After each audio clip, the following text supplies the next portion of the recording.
All right, all right, all right, all right. We are here. We are here. Alive and well. It is a little Saturday stream. Um, Thinking about the gas. The gas has been real lately, huh, folks? So much stuff. Not really. I haven't really had it bad or anything. There's a few things that are definitely have my interest peaked. Not the things that I would have thought either. Kind of surprising, to be honest. Let's see. See if we are in fact live. Let's see here. Anybody's joining in? If you can let me know if the audio's good. Let's see here.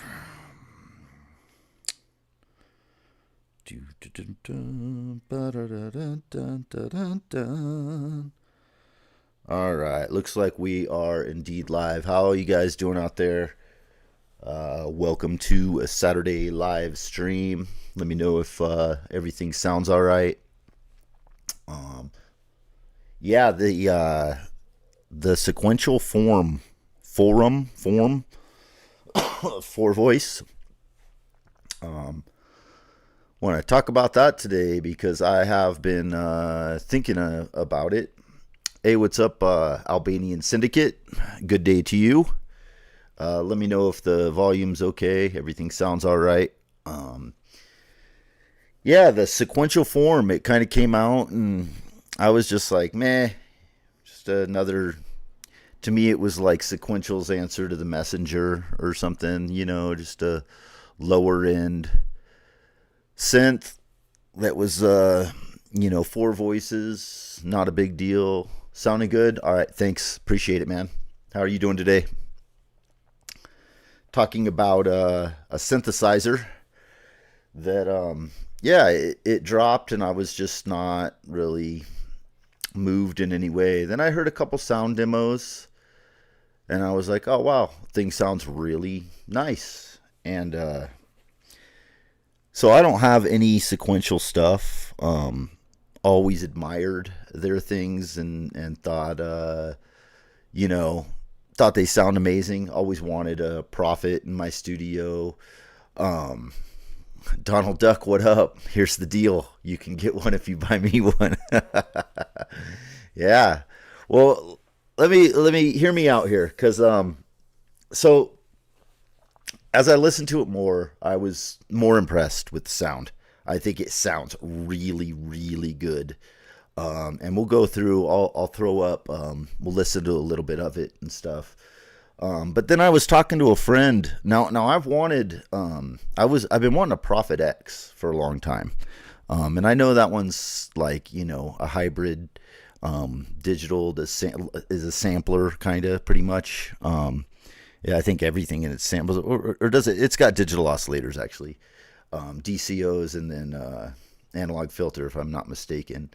But I'm really, really moved since Samurai. Thanks for jumping in. 100% grab one, bro. Synth blessed. You deserve it. Plus, you are the people voice for Renegade Synth Opinions. Oh, thank you, man. Appreciate that. Good stream earlier, too. Really enjoyed it. I want to jump on sometime, Samurai. Get you and me, either you come on or I'll come on and do a little thing together, man. It's past due time that we jumped in. I've tried to call once or twice. It's really hard to get in on your phone calls. It's like, it seems like a lot of the same people call in and, stay on. It's like, I don't want to sit there and, I tried a couple times. But, yeah, so I was talking to a good buddy of mine last night who's kind of like my synth guru, old friend that's been into synthesizers for a long time. I've been fortunate and blessed to play on some of his really vintage, amazing stuff through the years. And we don't live close to each other now, unfortunately, but we still talk.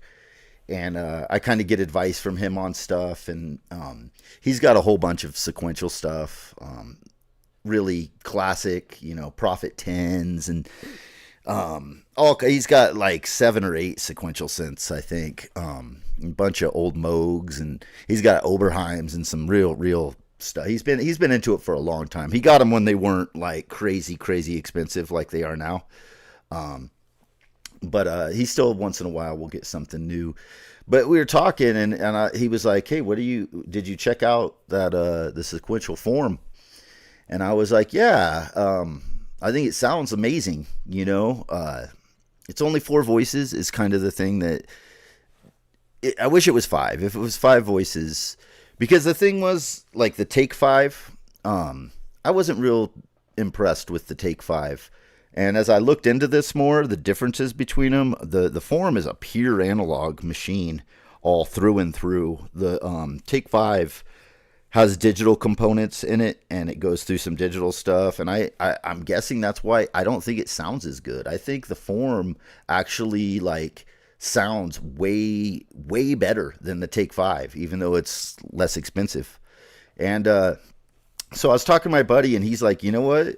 He's like, "If I didn't have sequential anything, if I already didn't have the stuff I would jump all over that thing for the price, because what you're getting, and you get polyphonic aftertouch on it, which it's got those slimmer keys, but I don't really care about all that, because I could just MIDI out from one of my, the Quantum or the Muse or one of my big keyboards and play it and like be perfectly happy. It's the sound. I don't have that sound. Now, my AN1X does some pretty convincing Prophet 5 sounds. It really does, believe it or not. The virtual analog, old 90s Yamaha AN1X does. That's the closest thing I have, but it's not the real deal, And I was just thinking about it. I was like, it's kind of a no-brainer, really, if I want that sequential sound, like, without dropping, thousands and thousands of dollars for the big boy stuff. Now, a lot of people, have mentioned the Rev 2, sequential Rev 2. A lot of people, I think Echo Craft's got one. We know that one guy who always used to talk about it. We won't mention him. What are we saying here? My YouTube feeds were bombarded with MPC Live 3 videos. Oh man, you're telling me it was like a freaking diesel truck just running down an alleyway, just killing all the mice and rats that skirled around. It was no, that was a whole big campaign. It was bigger, I think, for sure than the Roland TR rollout. Which I think they're both awesome. I'm not going to get into those right now. This is about the form, but I that was crazy. Let's see. We got, since Sammer says let's do it, bro. Send me an email. I'll add you to Discord and we can connect. Awesome, will do, man, for sure. I've been thinking about doing that, and I was like, that'd be kind of cool to do something. Conductive says, do it, get it. What up, Conductive? Thanks for joining in. Viral Beats, what's up, man? Good to see you. Donald Duck, just wait for the desktop version. I've thought about that, but I'm not sure in this small of a form factor. I know they did it for the TO and the Take 5s. I don't know that they will for sure do a desktop version. And that's the one thing, is the space for keyboards that's kind of got me a little hesitant. But I was thinking about setting up another little setup with a keyboard stand, because I got a couple keyboards that I'd like to have available to play over maybe on the other side of this. And I've been trying to not let things grow that crazy, but you know what? I'm really kind of thinking about it. But yeah, a desktop version would be, especially a rack mountable version, would be preferable. But I don't think Sequential's doing any. I don't think any of their stuff is rack mountable, is it? Even the new TO5 and Take 5s. Pretty sure I looked into those, because I saw recently. I don't know if it's on Perfect Circuit, which I love to browse Perfect Circuit's used section, even just to look at stuff. I'm pretty sure they didn't make them rack mountable, which is a huge fail, in my opinion. I mean, if you're going to make a desktop unit, I mean, I know you can get ears, but I think it might be wider than 19, so you can't even get ears if that's the case. But I'll have to look into that. Let's see. DJ Wojtek, what up, man? It sounds really good, huh? It does. You probably have one. You got it all, dude. Man, congrats, bro. That was an awesome video, by the way. Getting both those bad boys at once, and dude, you got mini Moogs and all the beautiful studio you got there, dude. Looks awesome. Wouldn't be surprised if you have a form already. Synth blessed, brother. Synth blessed. It's gonna come, I'm sure. The desktop, you're probably right. Space Capsule, thank you for joining in. Says, I'd say wait and see what others can do with it while you wait for the hype and price to come down a little bit, as it ultimately will. Yeah, I mean, I didn't think the form was that hyped, like nothing like the MPC and nothing like the Live 3 and the TR-1000. I mean, the hype on those has been like nothing I've seen in quite a while. And even like other things have been getting a lot more shine. I think when the Domino came out, it was like a day or two after that they announced the Domino after the form, or maybe it was a little. It was like that same week. That definitely outshined it, and probably rightfully so. It's a more amazing synth, but a lot more expensive. But I feel like the form kind of just, people were just, and myself included, I was like, you know what, this is just, I thought it was just Sequential's Messenger, is what it looked like to me. Just small, cheap, like, level synth that wasn't, but then the sound of it. And we're going to jump into a couple, I'm going to play a couple of some videos that, because I'm telling you, this thing like it seems like it's punching way above its weight class as far as bang for buck. Like seriously, like really. And if you're like me and always wanted that kind of Prophet sequential sound, this seems like a really good way to get into it. I don't know. You guys talk me out of it. You're all talking me into it. Stream is supposed to be you guys talking me out of it. Hey, Destructo, what up, man? Thanks for jumping in. Let's see. I gotta go back up in the chat. Let's see. Space Capsule, MPC Tsunami. It sure was, man. That was epic. That was more than like I've seen in a while. Like, I mean, that was like my entire feed that morning was nothing but MPC. Which was almost, it's so funny because normally MPCs come out and I'm like the dude, the champion. I mean, you guys know through the years, I'm usually arguing for the whole platform to people who are like, oh, I don't like the MPCs. But for some reason, this Live 3, you know what it is, guys, is I think it was like too much. Like just way too much.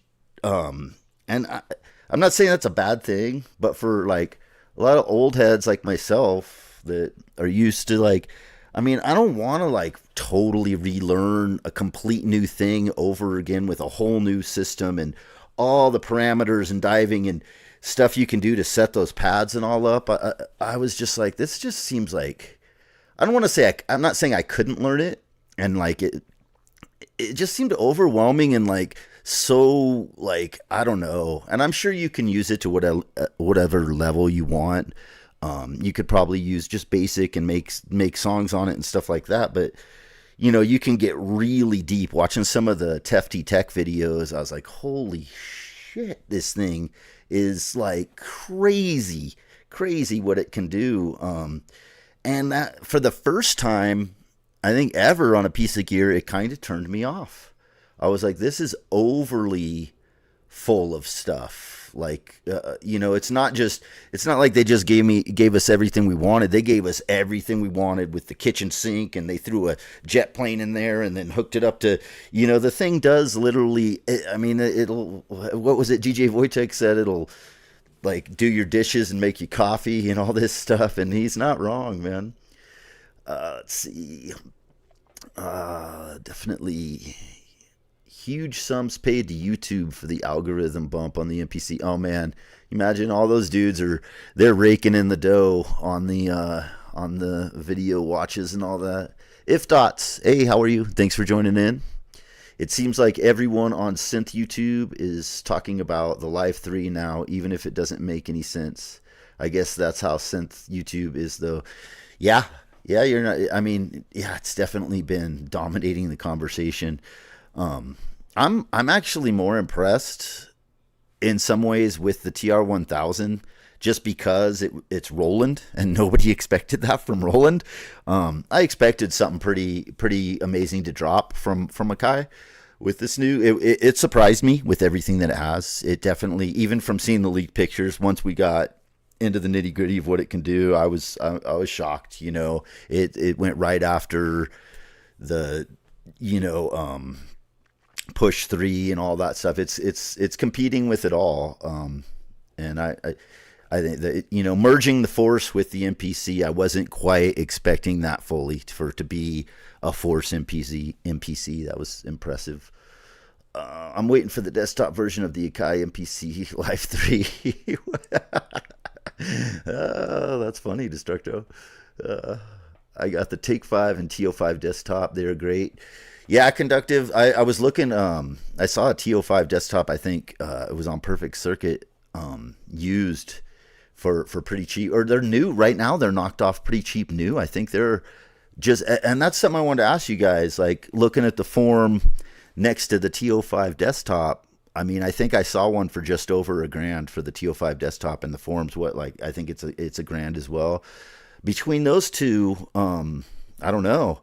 They both would be awesome because that Oberheim sound, you get the SEM filter and all that, and then that traditional Prophet style.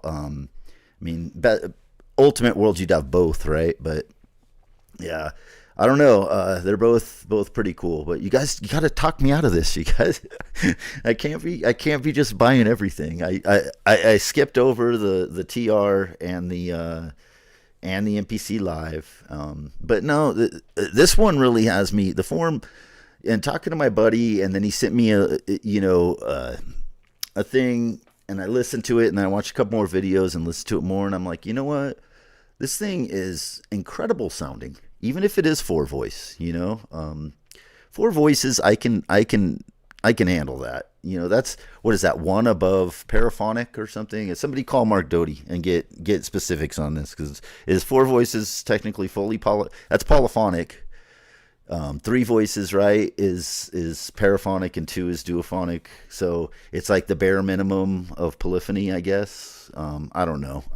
I know there's argument over paraphonic and polyphonic and stuff. If you guys haven't watched the Mark Doty videos, you should check those out. Form seems nice. I think I'd go for the Take-5 instead myself, but I mean, if the form speaks to you, why not? And if Dots, I watched this morning, I watched some videos on the Take-5 and the form, and because I was thinking the same thing. I was like, well, for just a little bit more, getting 5 voices, but I noticed a big difference in sound, and maybe it's just me, I don't know, but the form, the 4-voice, it sounds way more traditional sequential Prophet sound than the Take-5 does. And that's why I was like, well, that's weird. Why didn't they just have the Take-5 be that? And I looked into it, and I guess there's a lot of digital aspects. The Take-5 isn't a fully analog synthesizer. The form is 100% everything in it apparently analog, and I think that's why there's a difference in the sound there. But yeah, the Take-5 is cool too. I've thought about it many times. If I was going to get those, I'd go for the TO5, I think, more, because I don't have the Oberheim sound anywhere either. I don't even have anything like virtual analog. Like I was saying, the Yamaha AN1X does really convincing Prophet sounds, and that's gotten me by over the years. But yeah, I don't have anything that does Oberheim, that SEM. Let's see. All right. Donald Duck. Hang on, my eyes messed up. Donald Duck says they will do a desktop version, may not forum, but it will only be a matter of time.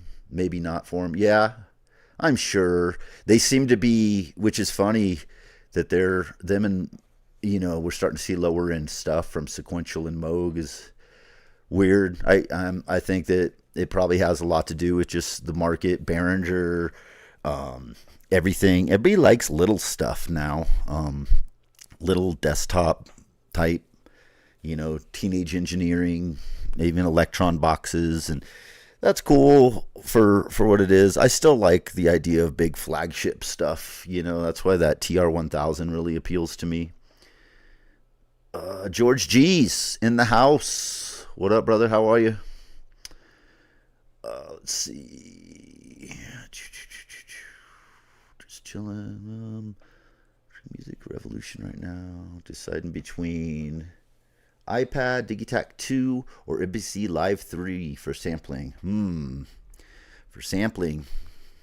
I never used the iPad for music. I had one years ago, but I didn't really use it. I mean, I had GarageBand on it, but I know that that's gotten really advanced. I don't know how the sampling is on it.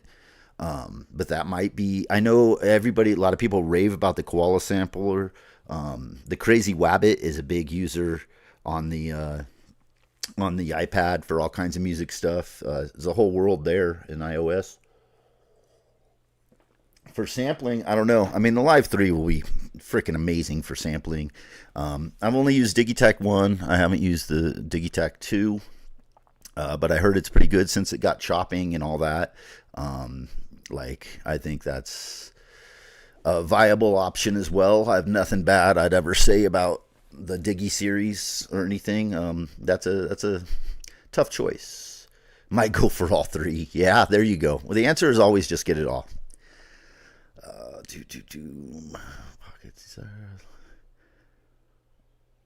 Oh yeah. Whoops. Chat jumped on me.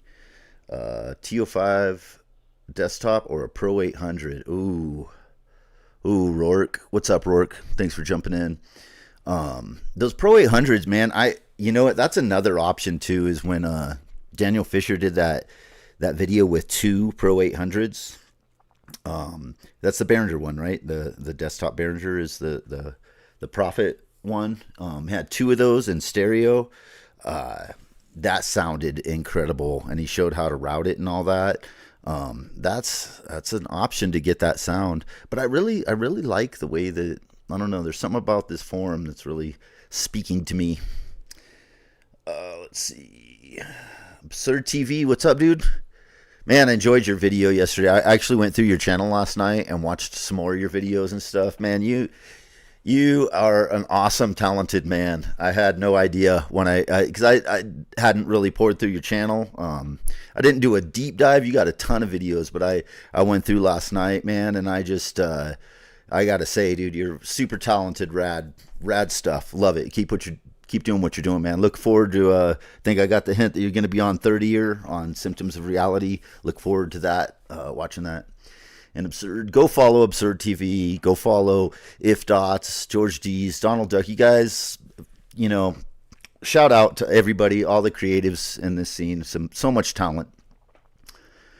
Absurd TV says, bro, I honestly can't talk you out of buying the Sequential because I have a Sequential 6-track. Nice. Those are cool. And they sound very similar to that. It is dope indeed. Yeah. I've heard comparisons with that and like the Mofo x4. Some of the stuff that I've always and that's what I was saying earlier. I was talking to my buddy who's kind of, he's not like a synth snob, but he's been he's been into synthesizers a lot longer than me, since like the 80s, and has an amazing collection of sequentials and Moogs and old stuff and new stuff.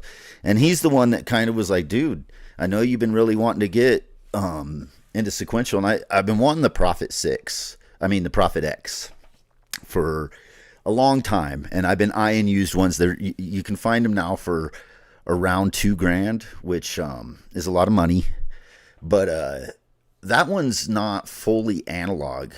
It does supposedly with it's got real deal Prophet samples in it, and you can get really, really close. And I've listened to sound demos, but that real analog, Prophet 5 sound is just, there's nothing really that that does it properly, except the real thing. That Pro 800 that Behringer does sounds with two of them when listening to Daniel Fisher do it, at least it sounded. But that guy makes everything sound good.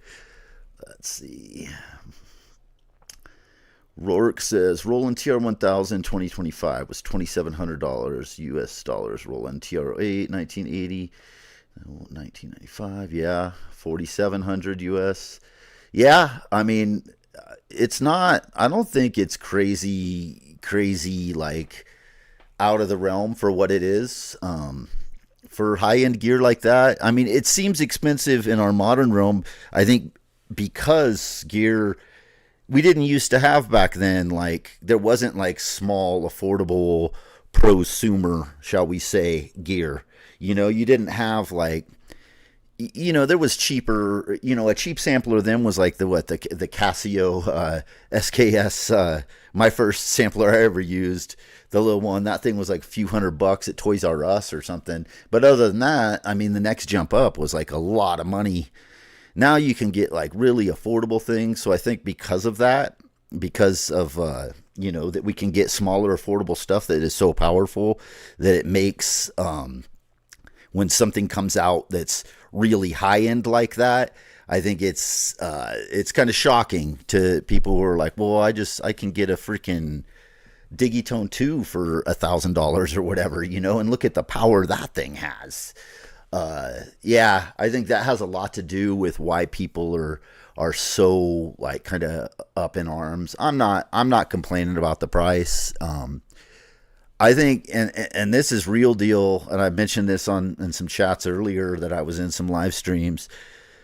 The difference for me, the big difference between the MPC Live 3 and the TR-1000 is the MPC Live 3 is incredibly powerful. It does insane amounts of stuff, right? But in 3 years to 5 years, that MPC 3 Live 3 is not going to be worth almost anything when the next models come out. I mean, it's not going to hold value like old gear used to. It's not like the 808s of the 80s that are worth like $4,000, $5,000 or whatever, or 909s and stuff.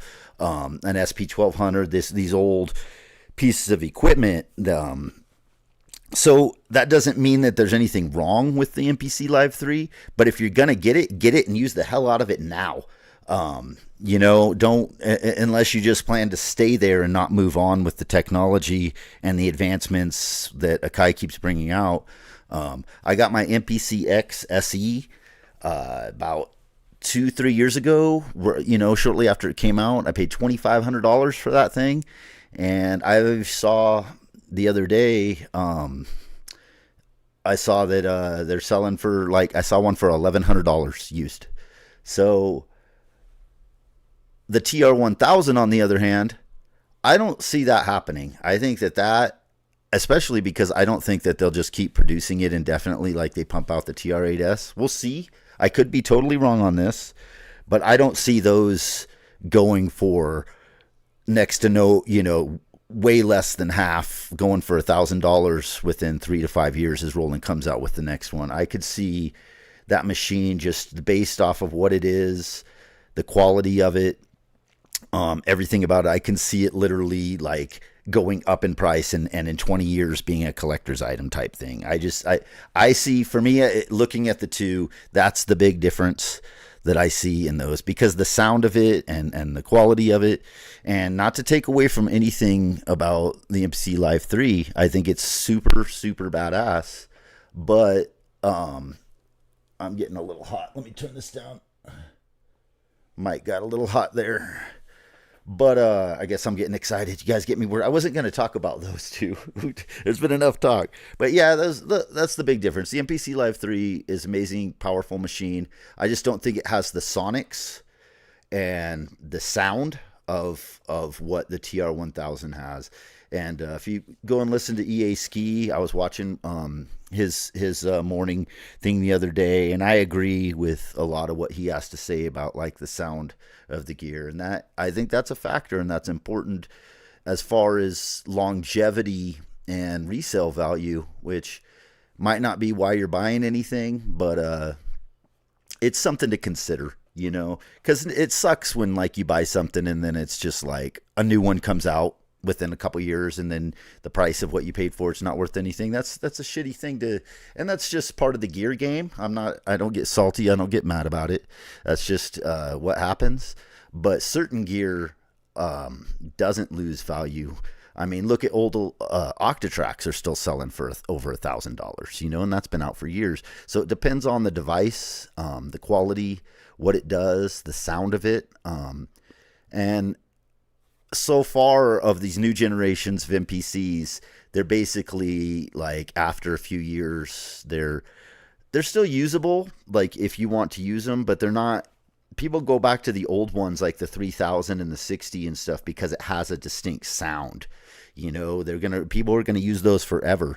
Certain people in their studios, and that's because for a reason of the quality of sound. These new ones don't have anything to offer like that. So once they're passed up, sonically they don't have any kind of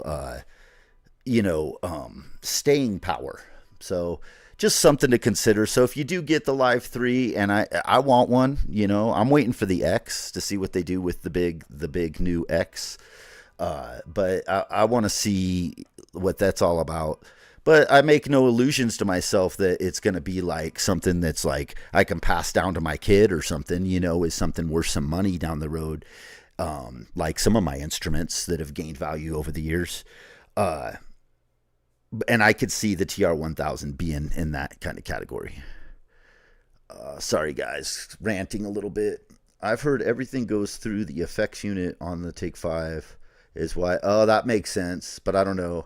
I haven't used an analog synth in a while. I can't tell the difference regardless. Yeah, I mean, I can't a lot of times with certainty. I can when I play them in person. I don't hear it so much in a mix or over YouTube or anything. But when I play one, like when I play my Muse next to, say, the Quantum Digital, I can tell a difference from the analog to the VA sounds. It's just kind of like a saturation thing, like a unstableness that I can get out of that I feel and hear, but it's very subtle, and I don't think it necessarily like gets carried through in a mix, and 99.9% of people who listen don't care. So, what up, Machines One? Thanks for jumping in, dude. I'm way behind in the chat. Sorry, guys. See if I can get caught up here. If Dot says, but I used to take the Take 5 Knobcon, so I always think of it as the really analog sounding thing. Yeah, I mean, Take 5's dope. I think that's cool. You sold it? You got rid of it, huh?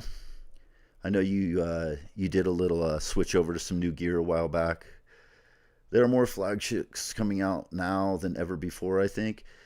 Yeah, I mean, yeah, but it's the quality of them that I'm not sure about. I don't know that a lot of them are like, I mean, everything in our world's cheaper, right? Everything's made in China and cheaper, and I don't know. There are more, let's see. But they're all 3K and up. Yeah. Wesley, what's up, dude? Thanks for jumping in. Appreciate you coming in. Dude, I think the reason to use an iPad. Loopy Pro. Yeah, I don't know anything about the iPad stuff. DJ Wojtek, if you want one reason to talk you out of it, I would say put the money towards TR-1000. But in an ideal world, I say get both. Yeah, I mean, dude, I really do want that TR-1000, and I don't need it. I just, I love drum machines, and damn, I really want it. But see, also the Hex drums is getting ready to come out, and I want to see what that's all about, because I love the Percons, the HD01, and I'm real curious about the Hex drums, and I don't know. It's just a little too much to get for something that I just don't need. And I know if they're only going to do like a certain run. They'll stop doing it 2 years and Roland will be like, we're never doing analog again. But I don't know. The fact that it's sold out everywhere, and how quick and the reaction to it, I think they're going to be like, oh, maybe we should make more analog stuff. So we'll see. Space Capsule says the lower prices are definitely a result of the Behringer effect. Yeah, Yeah, I don't dispute that at all. Let's see.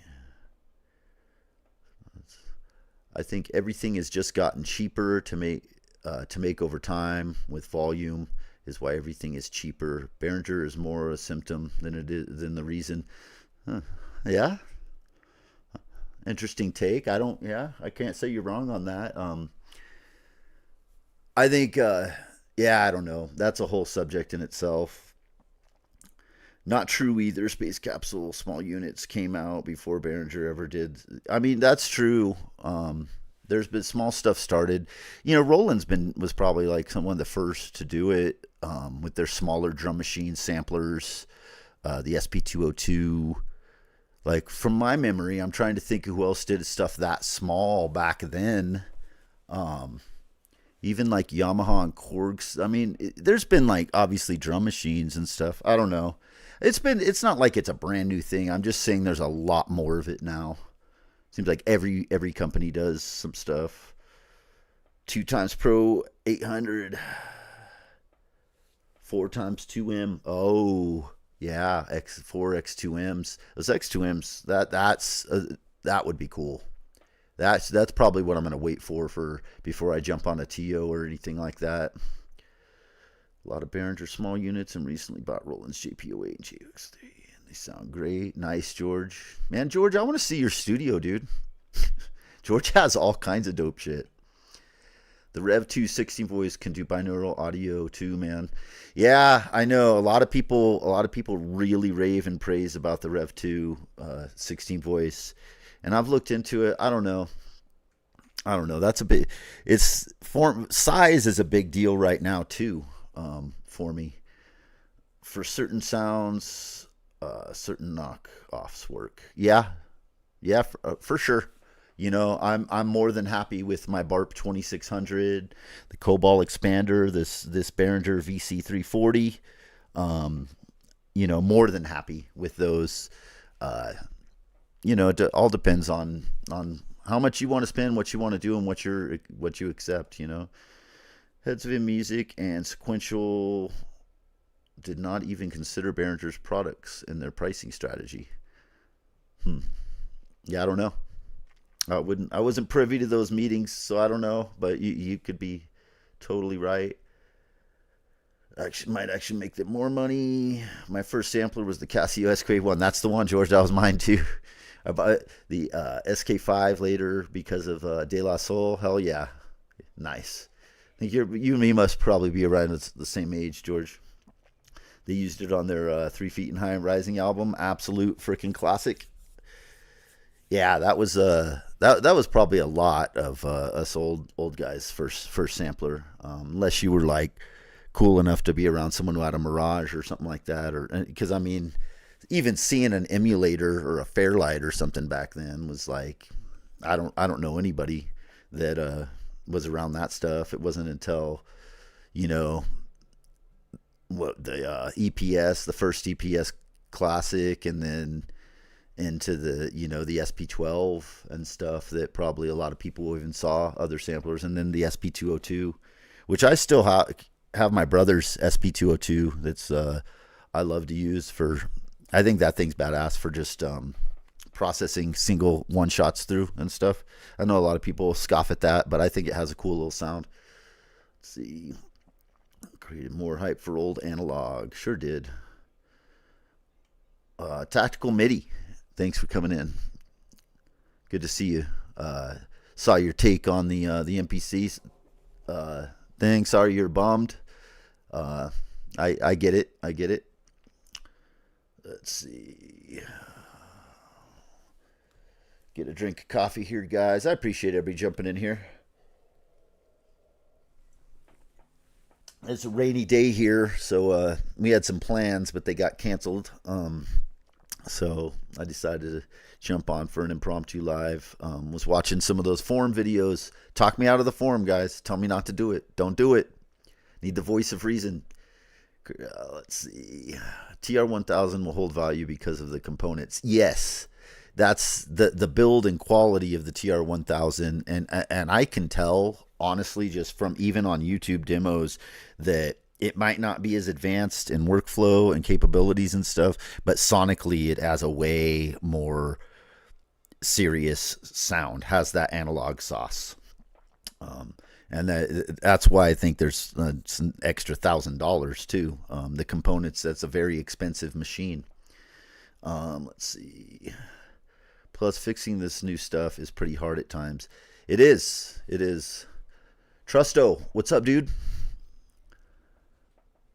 Yeah, for sure. Tactical, it's definitely my radar for sometimes. He's trying to finesse newbies. He's just trying to finesse newbies. Whoop. Did I miss someone? Oh, the Vapors. Hey, man. Thanks for jumping in.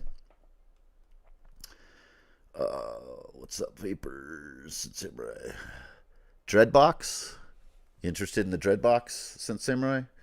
MPC Live 3, 110 kilobytes of dynamic range, uses a Kai 4456 conversion. Same sound. What I like is the 4 times the power and the hardware. All right.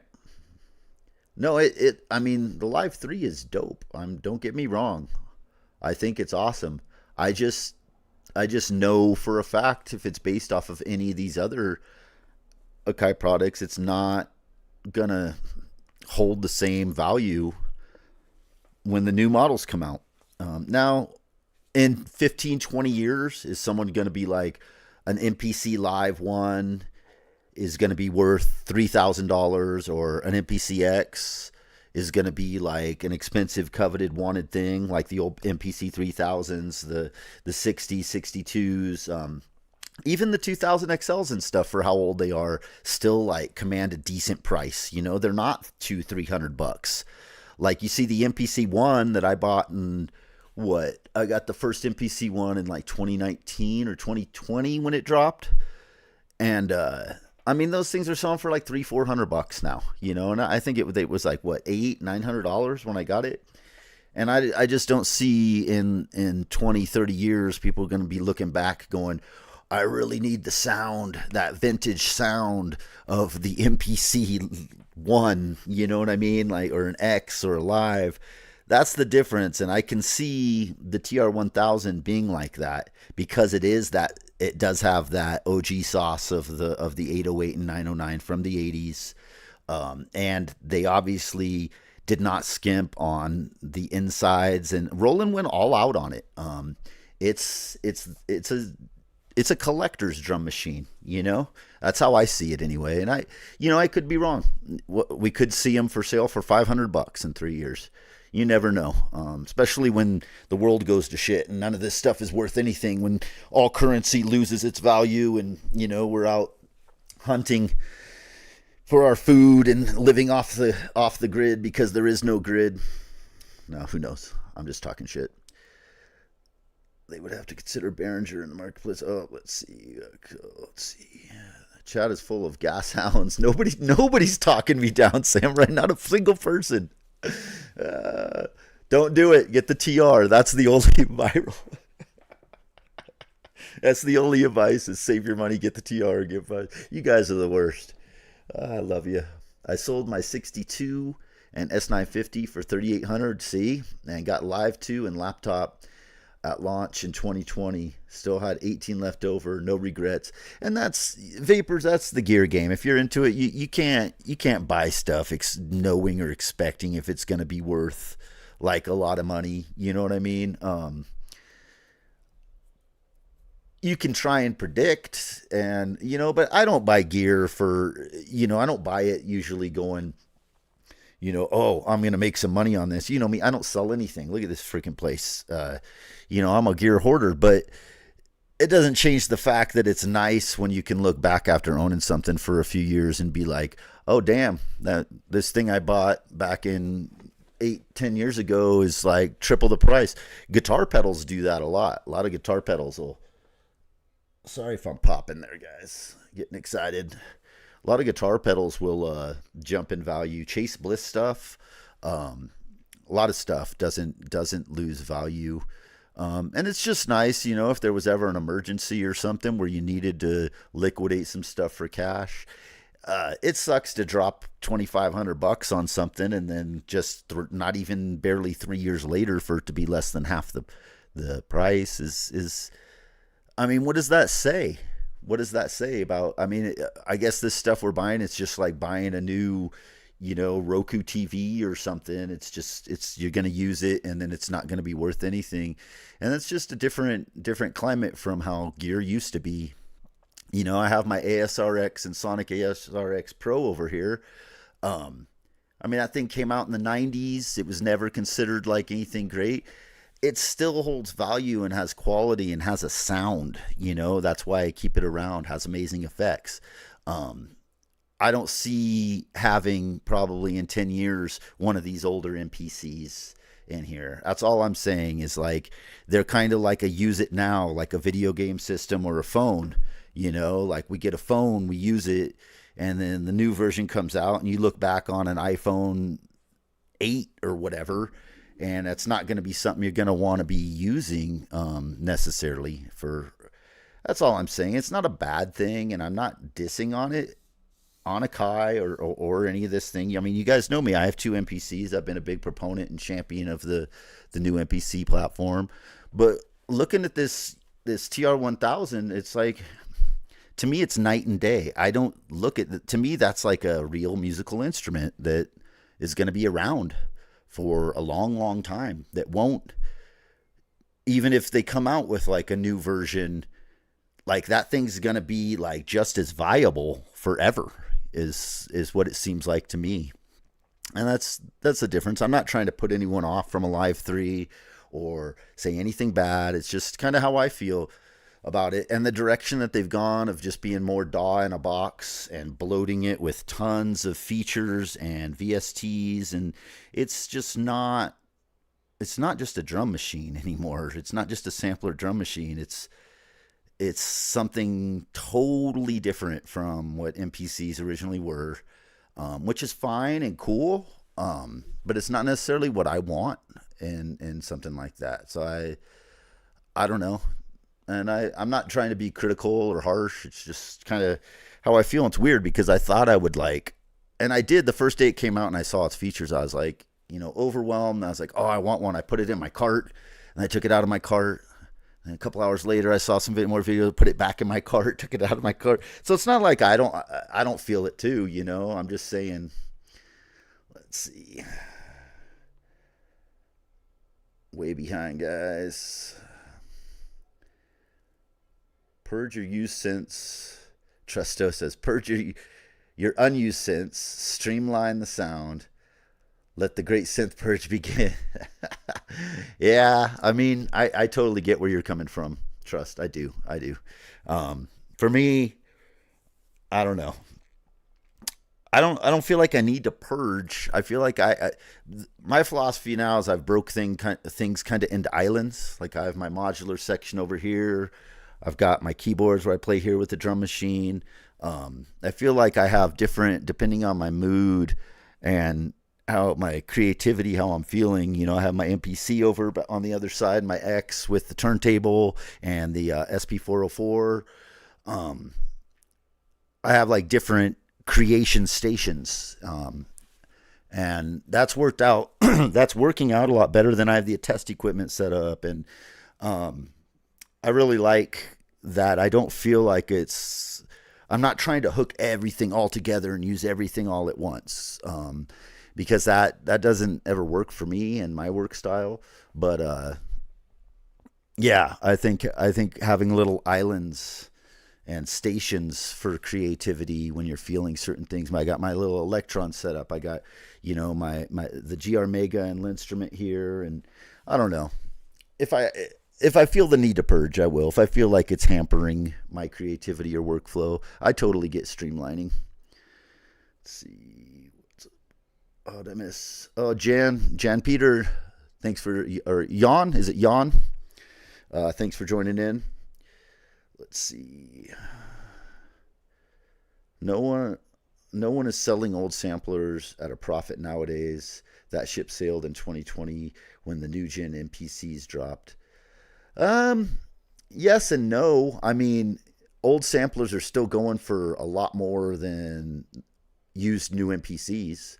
We'll see. What my whole argument, Vapors, is are the new MPCs, like, if you look at what's a 2000 XL selling for right now? You find them for what, like 7 to 1200 or something? I don't know. I haven't looked recently, but I mean, that's still, for a product from that old to be selling for even over $500 is, to me, I'm not going to say that it's not a profit from what people originally paid, but it might be a profit from what someone got it for used. If you bought one, used it for 4 years, and then resell it, and you can get what you paid for, is, if you get what you paid for when you sell something after using it for 4 years, to me, that's a profit, because you got to use it and experience it and make music with it, and then you didn't lose anything at the end of the day. I consider that profit. So, I mean, I guess it depends on the way you look at it. But yeah, there was a minute there where old samplers were stupid expensive. All used gear was, for a bit there during the pandemic. Let's see. Should I sell my Korg Prologue? I don't know. Korg Prologue, I've never used one. Seems like it's a fully analog good synth. That would be up to you. If there's something you want better that are different, bring a different sound. If it's not working for you, you don't like it, yeah, for sure sell it if you don't want it. But that's whether you should buy or sell anything, that's a real personal thing. I try not to tell people what they should or shouldn't use. That all depends on your workflow, your style. If you feel like you're not getting anything out of it, and it's not bringing any inspiration or anything to your sound and your music, then I would say get rid of it and get something that does. Let's not start with the crazy ideas. Who's that? Daniel the dentist. Thanks for being in here. Let's see. Oh boy. All right, hang on. My lost and found show up? Not yet, dude. You got yours? Oh, lucky. No, I jumped in late. I was literally the day after that they put out, that night after I ordered it. They said after yesterday's date, all of them won't be, everything after that date won't be till November, till December. So I might not see it till Christmas. Said up to December 25th. I don't know how far back I was, but I know for these small batch pedals, this was the biggest one they ever had. They'll do another version of it. But yeah, man, you should hook that thing up and go live sometime this weekend with it, Samurai. Let me hear it to appease me until mine shows up. Congrats, though, bro.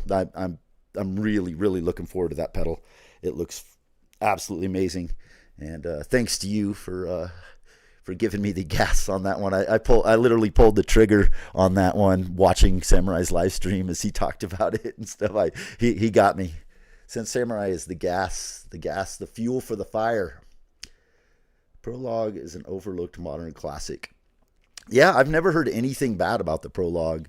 It seems to get the least amount of shine of all the analog polys, it seems like to me. And it's very affordable, right? Like, they're still making it, right? Is the Prologue still in production? It definitely doesn't get a lot of shine, but I think everything I've ever heard from it, it sounds lovely, and nothing bad I could ever say, but I'd love to play one. The Prologue and the Summit are two that I've always kind of wanted to get my hands on and mess with, and haven't had a chance to. Saw a used Peak. I think it was pretty damn cheap. It was like $1,100, which those things are still going for big money. Which what is it? The Summit is like 2 Peaks in one, I believe, right? I don't know. But Prologue, dude, I mean, like I said, I wouldn't say to sell it unless there's something about it that's just not working for you. Because I mean, having an analog polysynth in your studio is a blessing, in my opinion. EHX make the best affordable pedals. So they have some good ones for sure. Yeah. Let's see. Daniel Dens Fire. Yeah, Roland did that with the Phantom after the EX release. Same exact hardware. Yeah, well, I mean, Roland's kind of been, we've all been laughing at Roland for the last like 15, 20 years for the most part. TR-1000 really looks interesting, although I'm not sure. Oh, what's up, Polymused? Thank you for dropping in. Really looks interesting, although I'm not sure it needs to the analog side as their digital emulations are real good. They should release a cheaper version without. I mean, isn't that kind of what the TR-8S is? Or is there some stuff other than the analog engines that the TR-8 that are way way past the TR-8S? I haven't used the TR-8S, so I can't say, but that thing seemed pretty amazing. I've like thought about it many times. I've looked at them used and stuff. Man, I just bought an ASR10 LD40. What up, dude? Did you? Congrats, man. Did you get the full keyboard or the rack? ASR10, damn, that's awesome. That is cool, man. Good to see you. I know Daydream's been on a little hiatus. I saw he sadly, much love to the Daydream Sound, lost his dad, took a little time off. Daydream Sound's a awesome person in the sampling community, and does usually a weekly live stream that I've been attending for years on Sundays. My heart goes out to him and his family. And come back. He put up a video yesterday. I watched part of it. I need to go back and finish it, of looking through some vinyl records. But huge shout out to the Daydream Sound. Congrats, dude. ASR10. I've always wanted one. I love my ASRX, but it's way different. I mean, a 10 is way better, isn't it? Way different. But yeah, that's awesome. Hopefully you got a good deal on it and it works good. Let's see. Daniel says, pre-ordered the Lost and Found as well. Nice. Hell yeah. Seems I am in the badge in December. You and me are in the same boat, Daniel.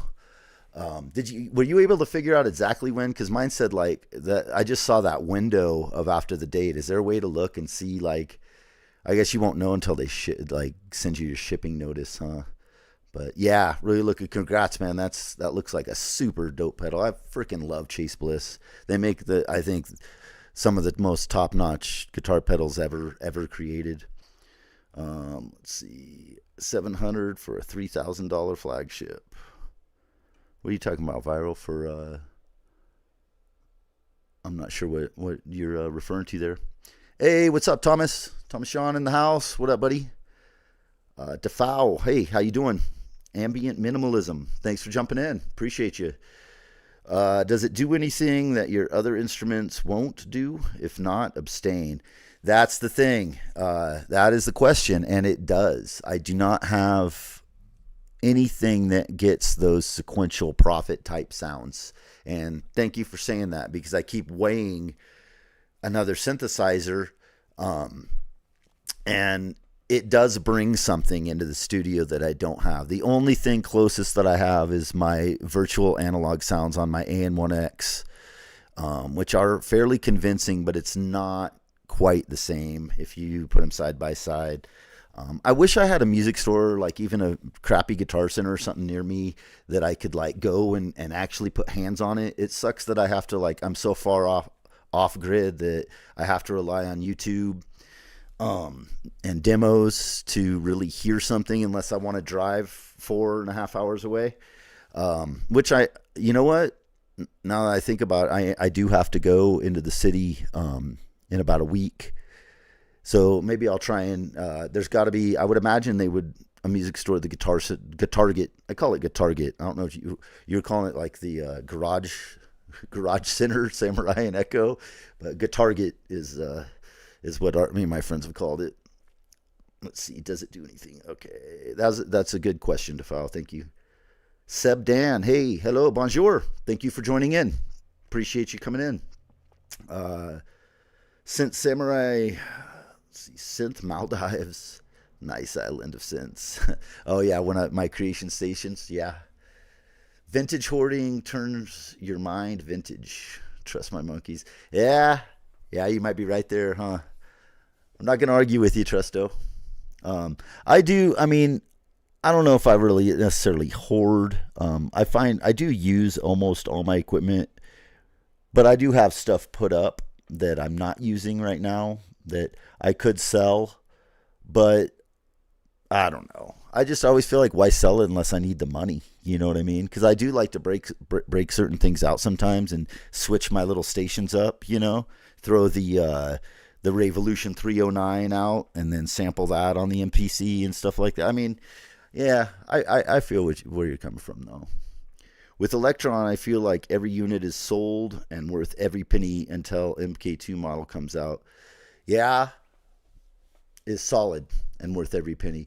Yeah, Donald, I agree. But geez, even like the MK1 versions of a lot of stuff. I went on last night because I was preaching about the analog heat and how great it was. And I was like, you know what? A second analog heat, just an MK1, if I could find one for like $300 or something, I could use that for different areas on my islands, because I love the analog heat so much. I use it on almost everything.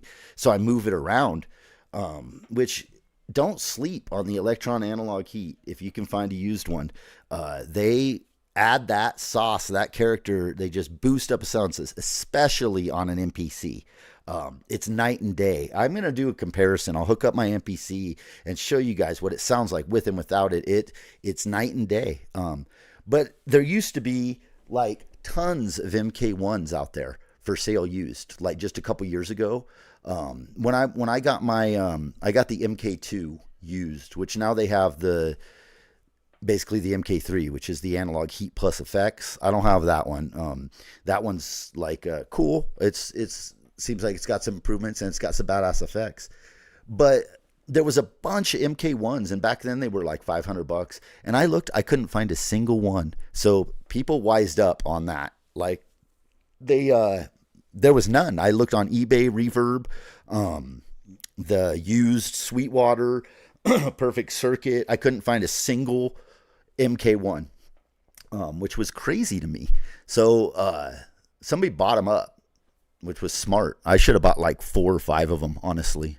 I should sell one synth and just have an analog heat at all over. I'm not joking. They're that good.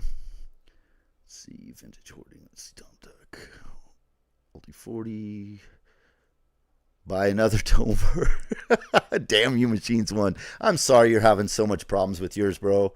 I did hook mine to MIDI and I didn't have any issues. There was one point where like it started slipping a little, but I think that was more, might have been more I had it hooked with the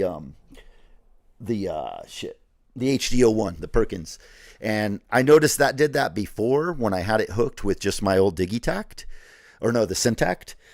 So I think that thing might have a couple issues sometimes, but yeah, man, I'm sorry you're having problems. I tried multi-sampling and it worked. So I know some people say it works good sometimes and it doesn't other times, but that's a super bummer, dude. My heart goes out to you for, buying a new piece of gear like that. But I guarantee, excuse me, I guarantee that within this next month, give it a little time, hang in there. It's gonna be worth it. It's Electron. They've never ever let us down on firmware and fixing stuff. I think you're gonna be pleased. And if you sent it back, I wouldn't blame you. But I mean, what this thing is and what's gonna be and turn into and all, you can see all the spots on it, whereas there's nothing there. Like that was how it was. It used to be originally on like the OG Digitact. And when they fill that stuff in, it's going to be some big surprises on firmware updates. Electron, like Arturia, are some of the best. I think maybe the best. I mean, Akai does really good too with that, or did. We'll see. But with as far as firmware updates and adding features with firmware updates, not just bug fixes. So I don't know, man. Hang in there on the Toneverk. It's a incredible sounding device, and it's very special. It's very unique in this niche of gear that's out right now, especially in modern samplers. It is I'm looking at it right in front of me. I've been playing with it a lot. It's a very special, interesting sampler, and it's gonna be something special that'll be unlike anything. And with your modular gear and everything, I think it's a good fit for listening to your music and what you do. I think it's just hang in there, give it another at least till the end of this month, and then make sure they fix. They're supposed to release that update to fix those MIDI jitter issues. And once that's done, you should be golden. Hopefully, brother. Dual work. Jean Peter, what's up? Oh man, this thing. Yawn. See, hey trader. Hey, what's up, Max Slack? Welcome.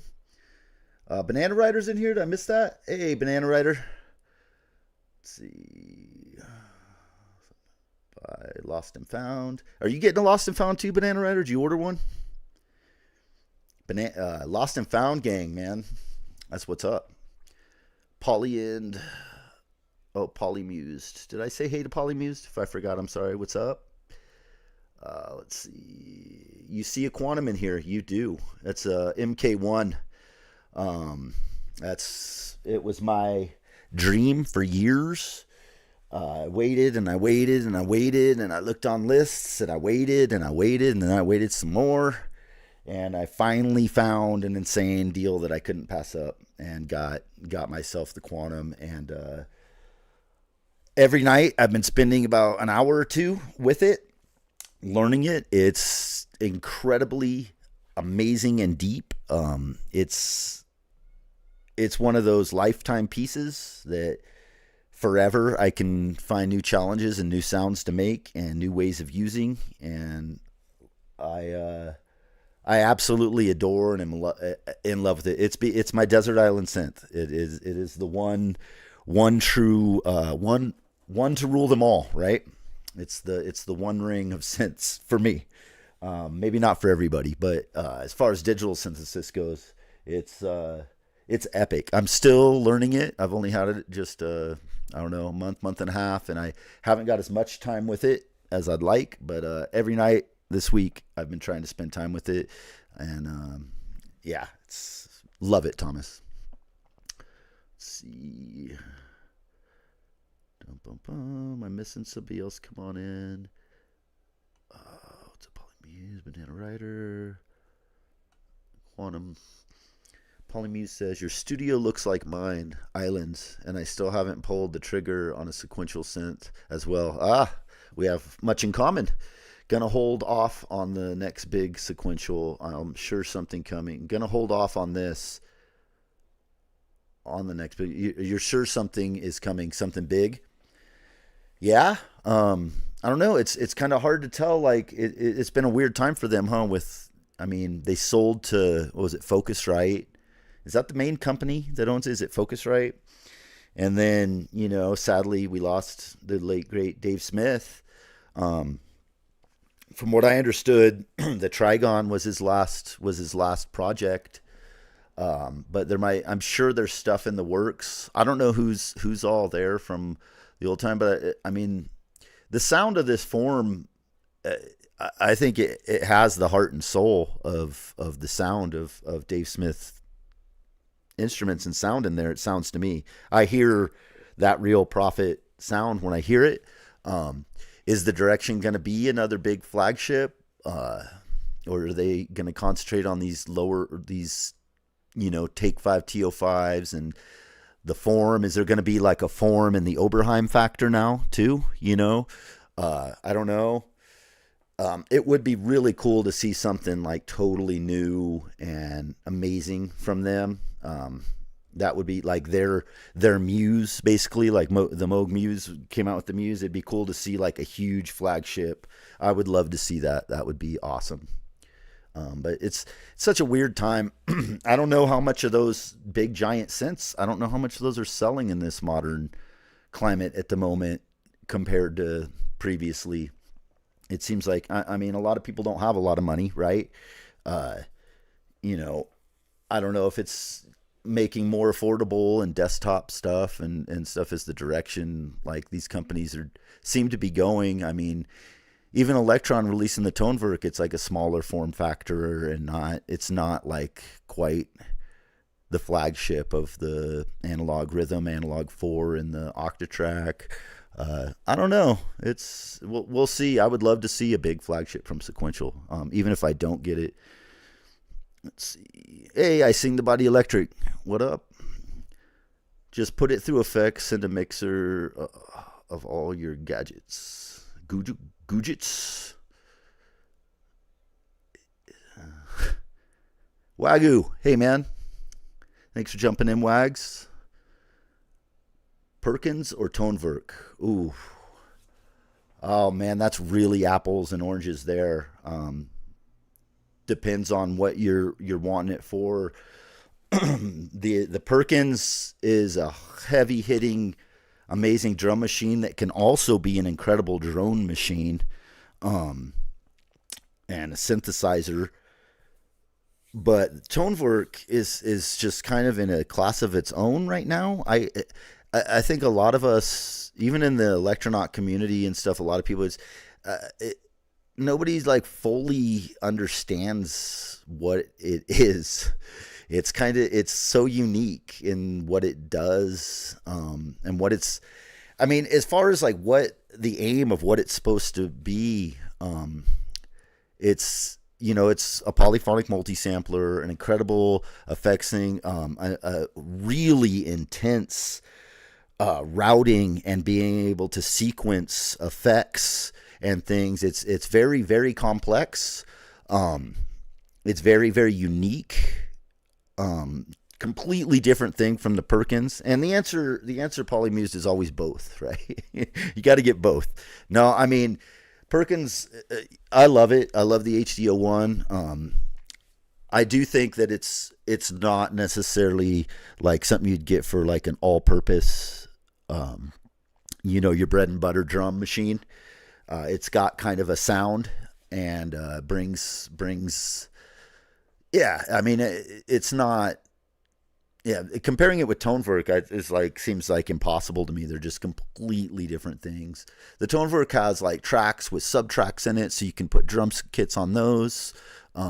Which the only bummer about that is when you put an effect on that subtrack, it's global over all of them. So I'm hoping they do add individual tracks. But basically, if you've ever used Electron Stuff, the original Digitact, the subtract is basically like having a MK1 Digitact on each track on top of your main track, which is just absolutely bonkers in power and capability. And then you have your buses of effects tracks, and your sins, and then your main mix. It's I'm still wrapping my head completely around it, and what it seems like a lot like the Octatrack. It's something that can be used for like a bunch of different things.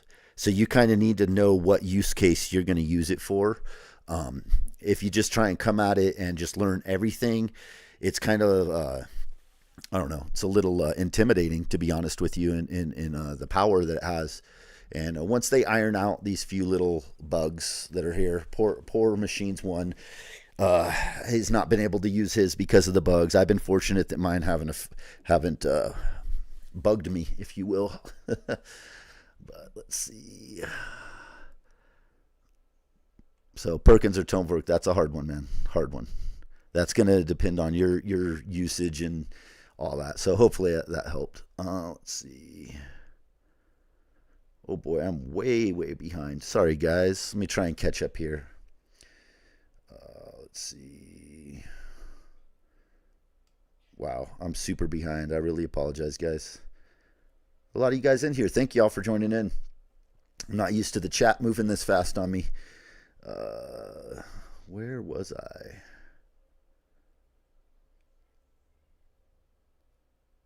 How many MP60s? Wait, I was...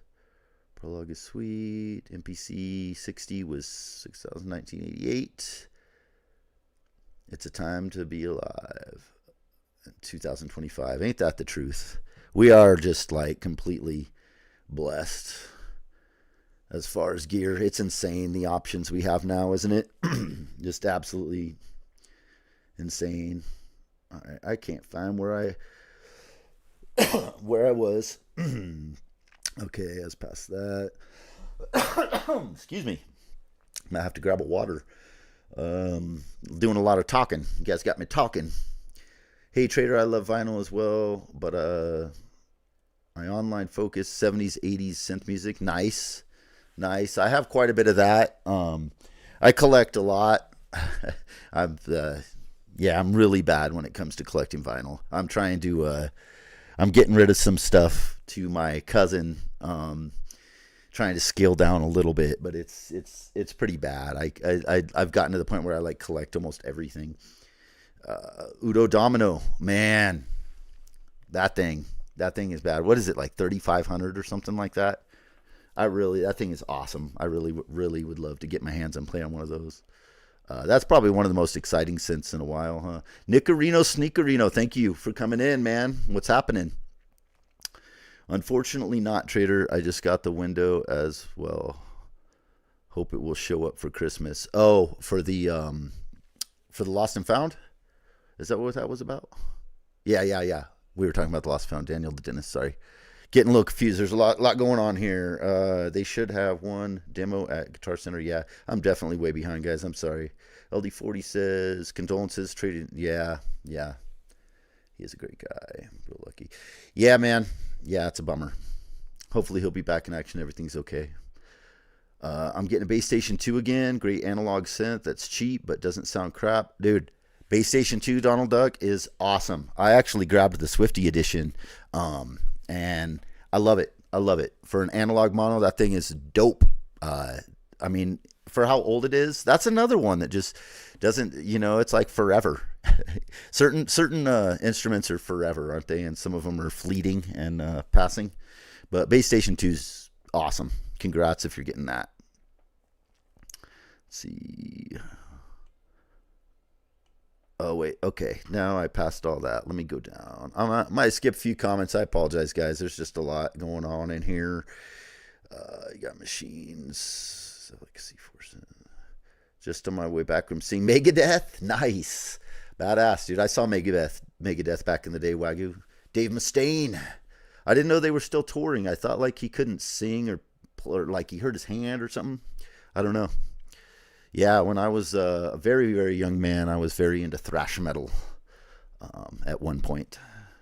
And still has a place in my heart. But Megadeth, yeah. I liked their first couple albums, dude, like Killing Is My Business and Peace Sells. Anything after Peace Sells, I wasn't really that as much into. Kind of my tastes changed at that point, and I got into some other stuff, but I always loved that era.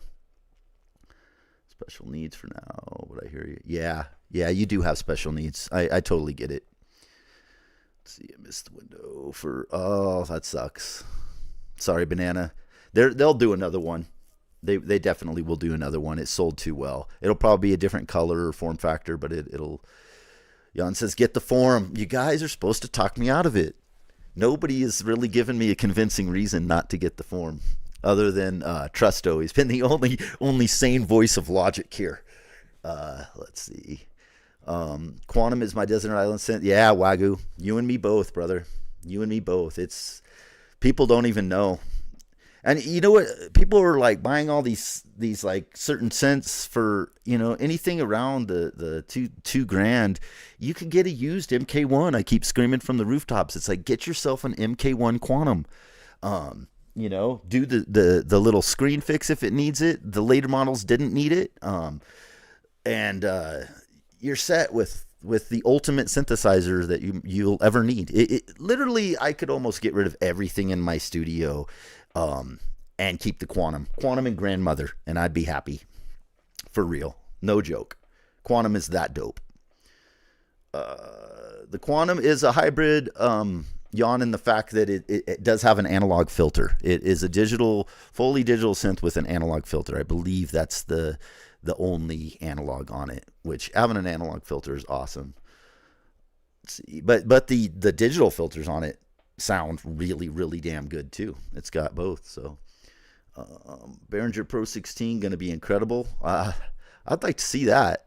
Then I wouldn't have to think about getting two Pro 800s as an option. But yeah, hopefully they do that. There's still a bunch of Behringer stuff that they announced years ago that I'm waiting for.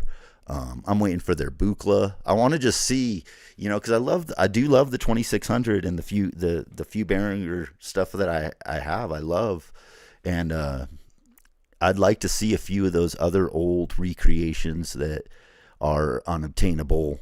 Not that a Buchla is unobtainable, but a Synthi and some of these things. I'd like to see them, even if I don't get them. But a Pro 16 would be insane. See, it has analog filters, otherwise digital. Yep.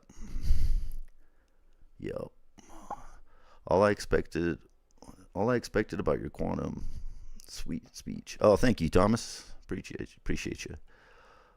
Let's see. Yep, Focusrite was okay. I am way behind. I'm gonna jump ahead just a little bit. Crazy Wabbit is in the house. What up? Good to see you, sir. Let's see. This world needs a hero is here, man. You guys, thanks for everybody jumping in. I appreciate y'all. Dude, you've been killing it on the live streams, hero. Like, just man, you are a prolific man. I'm impressed, and you motivate me. Sometimes I'll wake up and be like, damn, hero already streamed for 3 hours, and I'm just getting up. Like, I feel like I need to freaking I need to do something right now. Some music. It's motivating. You know what I mean? So, and it's awesome. All the sounds you're making and what you're doing, like big ups, big props. Go follow This World Needs a Hero. Dude is making awesome stuff. He's got some great synths in his studio and on the MPC, making beats and jams and working every single day, like putting in the work. Badass. Let's see. We're in the synth golden age for sure, aren't we? Though, I mean, Wagyu, can you imagine, like, where we are now, and just where it's gonna go? It's crazy because we know from back in the old days, like it used to be hard to get into this kind of gear, and some of it still is the high end stuff, but let's see, vinyl collector, yeah, hell yeah. If only we could treat others with golden joy. Oh, Wabbit, yeah, we do need to treat others well. I agree. It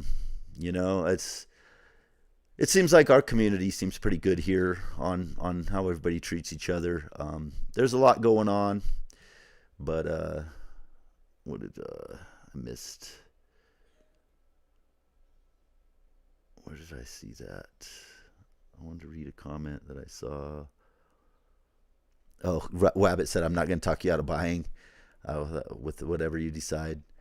Yeah, Wabbit, I'm just trying to, I feel like I needed a little sense talked into me sometimes.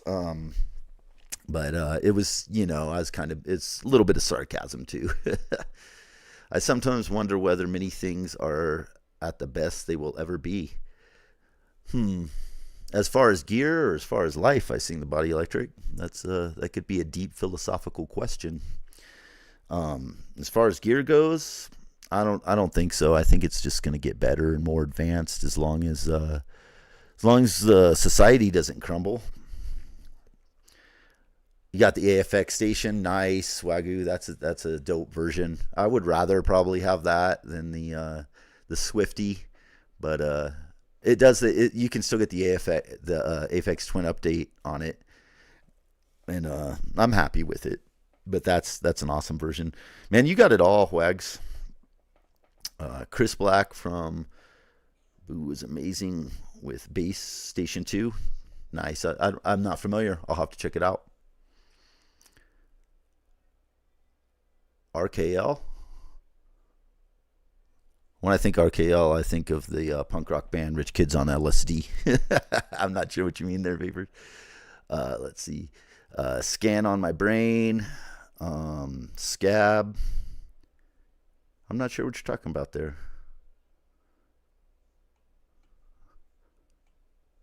Oh, where did that go?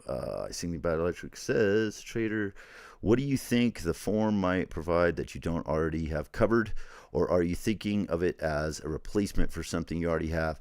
So I don't have any kind of real profit or sequential sounds other than VSTs, on my Arturia collection, and the virtual analog simulations of it in the Yamaha AN1X, which I don't want to have out in the studio. It has some issues, and I want to get it fixed, and maybe it'll come back out. But it plays.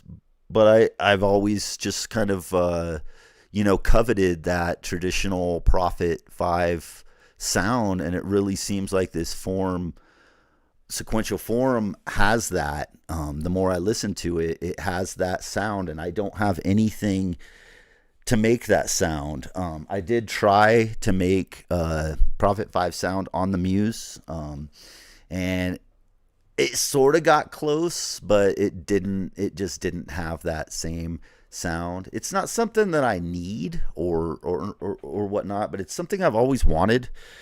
And as I said earlier in the stream, talking to one of my old friends who's a big synth nerd, is a huge sequential guy. He was given the thumbs up and be like, dude, like, if you want that sound, this is a great way to get into that sequential Prophet, what you're looking for, what you've always wanted and stuff. So it does bring something for sure. Let's see, I saw 246, there was Forum. Infectious Grooves. Yeah. Man, I haven't heard of that. I haven't thought of that in a long time. Booyah Tribe. George is the king of deals. Yeah, George is. George just finds all kinds of screaming deals. All kinds of screaming deals. Dave fell asleep on a chair in a weird way about 25 years ago, and they thought he'd never be able to play again. Okay, but he's recovered and released to play. He's as fast as ever, and voice was good. Nice. That's good to know. Good to know.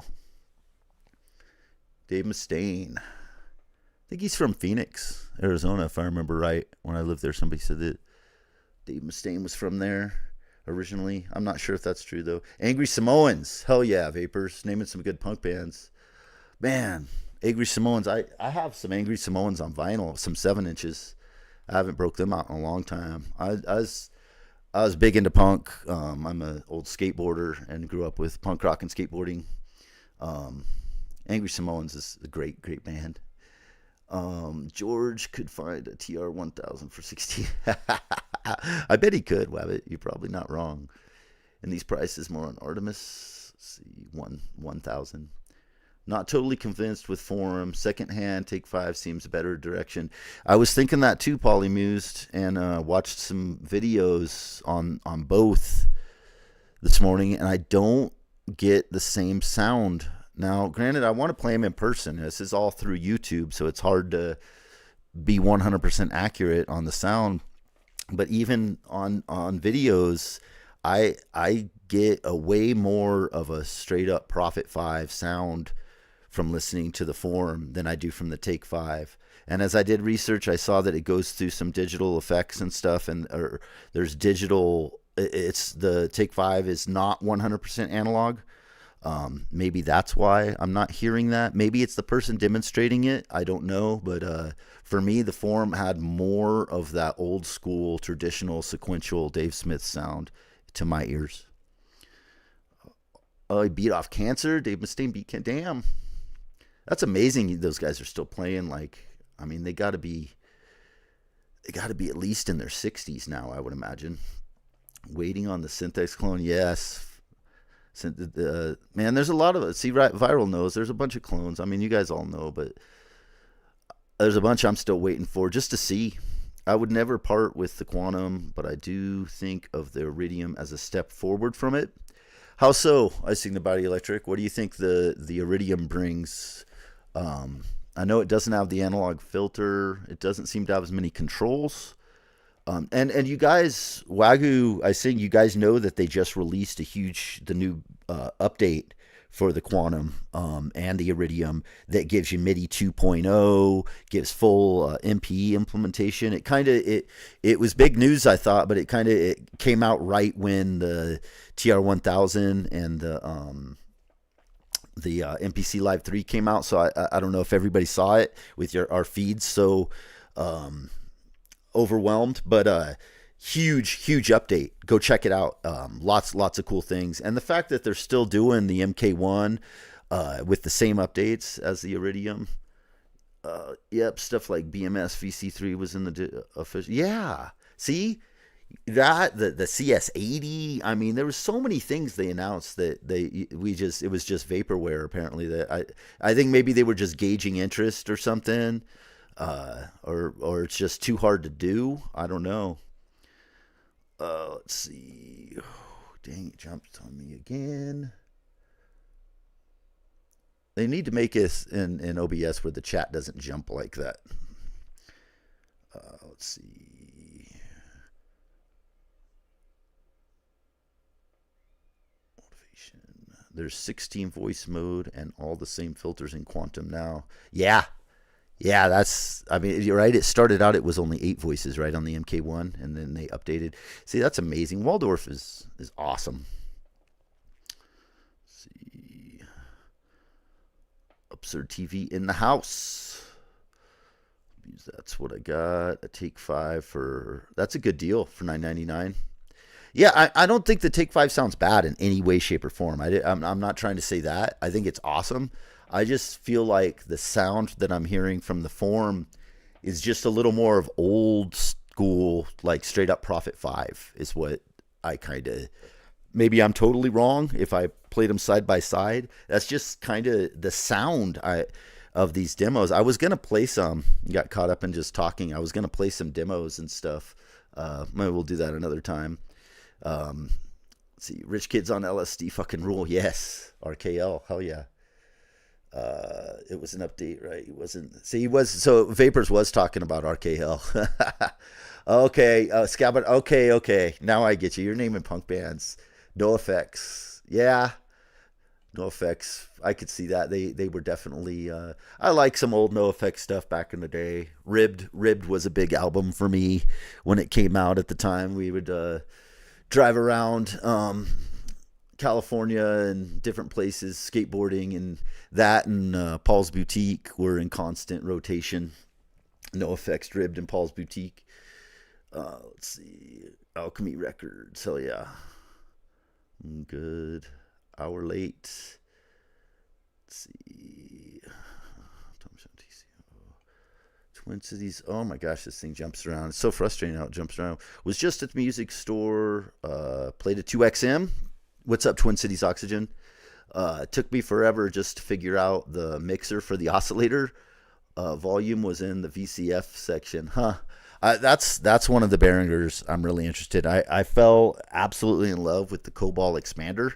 Is one of the ones that I like, and that 2XM is another one that I'm definitely, you'll see here sooner or later. Sweetwater still says not till December. I know you're in Canada, so you guys actually have them in stock. I wonder what the shipping from Canada would be right now. Last time I bought something from Canada, it was quite a bit more in shipping, but that was about 4 years ago off of Reverb. See, at least Mike sold Fat Records and Hopeless Records, 3.5 million. He's a good guy for that. Yeah. They called it quits, and he sold the record label, huh? He's got that punk rock museum now. He also canceled all current bands, advanced balances. I hate his politics, but old No Effects still rules. Yeah, Ribbed was the shit. That's my favorite era, and like, you know, just that little period there, even up until like, I don't know, like probably up until the Decline or something was when I stopped buying the records and stuff. But yeah, I love old No Effects. It'll always have a place in my heart. And I agree with you. I don't like necessarily everything about Fat Mike as a person, but I think it's cool. I heard the band was kind of bummed when he called it quits. I don't know. I want to make a trip to that punk rock museum and check it out. It looks cool. I had a friend that went just a couple months ago and took some pictures, said it was really cool. And it's in Vegas, so it's, I don't know, it's about 8.5 hours from here, something like that. But I want to go check it out. S&M Airlines was a classic for sure. Let's see, the Melvins are the greatest American rock and roll band ever. I love the Melvins. I've been fortunate to see the Melvins several times. I loved when Big Business joined with them, and they had the two drummers and two bass players, or just yeah, there was two when I saw them. It was like a double trio. I'm a huge fan of Big Business, especially I saw them when the very first time I saw Big Business was actually at a show in Seattle. It was a New Year's show, and it was the Melvins with Jello Biafra were headlining. Big Business opened. They were brand new. They only had their little EP out then, and they did Jello and the Melvins did all Dead Kennedys songs. It was a whole Dead Kennedy show with the Melvins as the backing band with Jello. It was so freaking awesome. It was amazing. It was so good. Like me and my friends, the next day I had no voice because we were singing all the songs to the Dead Kennedys, and like I literally couldn't even speak for like 3 days after that show. But then yeah, I've seen the Melvins a bunch of times since then. Went to South by Southwest and saw them, and then years ago, obviously this is before my kids, when I used to see tons of shows. But yeah. Love the Melvins, Max. Stoner Witch, my favorite album. Let's see. Oh, let's see. Sold out.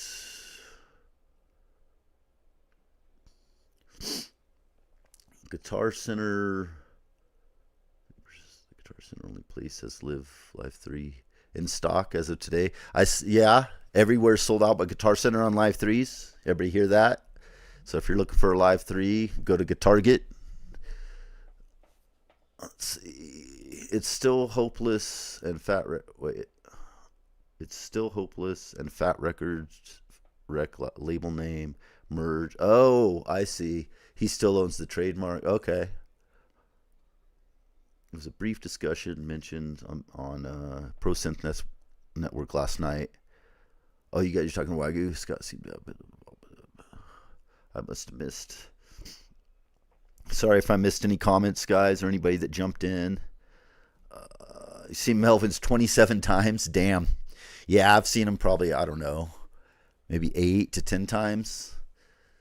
I loved that Big Business era when they were all together. That was literally one of the heaviest shows I've ever seen in my entire life.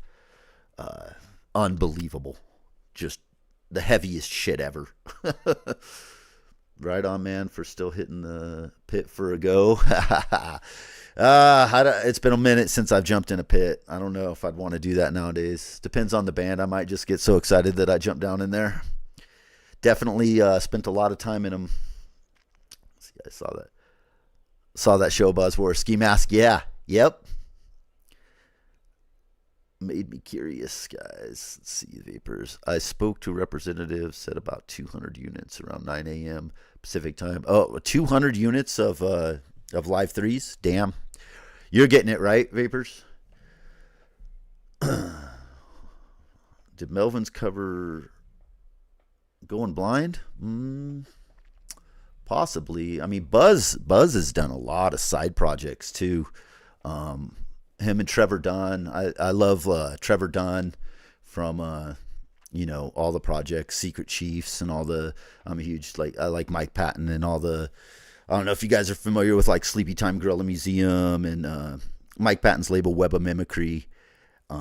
Had some great bands on it, but a Stratosphere, some really cool stuff. I love the Secret Chiefs.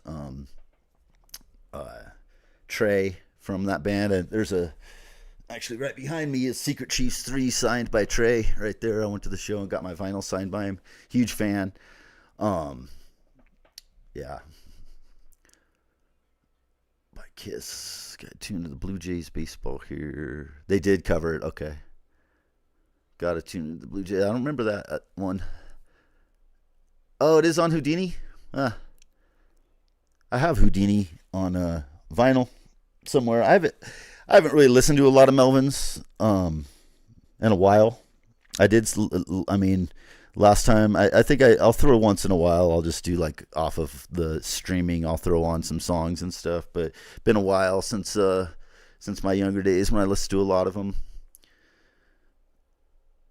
Always loved me some good stoner rock, Melvins, some Caius, stuff like that. I got Sweetwater. Let's see. Saw the Pixies live in the Netherlands Love the Pixies. That guitarist with his pedals was playing like a synthesizer on steroids. Nice, Jan. I got to see the Pixies. Kim Deal was still with them as before she left. It was at one of the early Coachellas. I think it was an incredible lineup. It was like Radiohead, Pixies, and The Cure. Or was it? It was in 2 nights. So it was like Flaming Lips, Pixies, Radiohead, The Cure, and I'd have to look back and see. But I'm pretty sure Pixies opened right before Radiohead. It was really, really a cool show. Pixies, they were a huge part of my young adolescence as well. Love the Pixies. Let's see. Iggy Pop is king. Big influence on me. Hell yeah. I mean, Iggy and the Stooges. Ever hear of Roz and Negative Trend? No. You're from Canada, Twin Cities. You ever heard of Dayglow Abortions? Pretty sure they're Canadian, aren't they? I've got some great records. I got Two Dogs Fucking, one of their records, on white vinyl. Classic. I love that record. Big influence on me. Love Pretty Things. SF Sorrow. Parachutes. Nice. New punk out of Australia. Amel and I've heard of that. Amel and the Sniffers and the Chats Are Rad. I haven't heard the Chats Are Rad. I've heard that first one. I need to check it out. I do like to throw on some punk rock sometimes when I'm doing some things still. King Gizzard Wizard. Hell yeah. Buddy of mine sent some of that to me a while ago. I listen to all types of music. Propagandy, of course. Absolute classic. Fat Record stuff. Americans are more blues oriented, and Europeans more classical music. I could see that. I mean, yeah, I wouldn't argue with you there, Jan. Amel, and it's amazing. 8.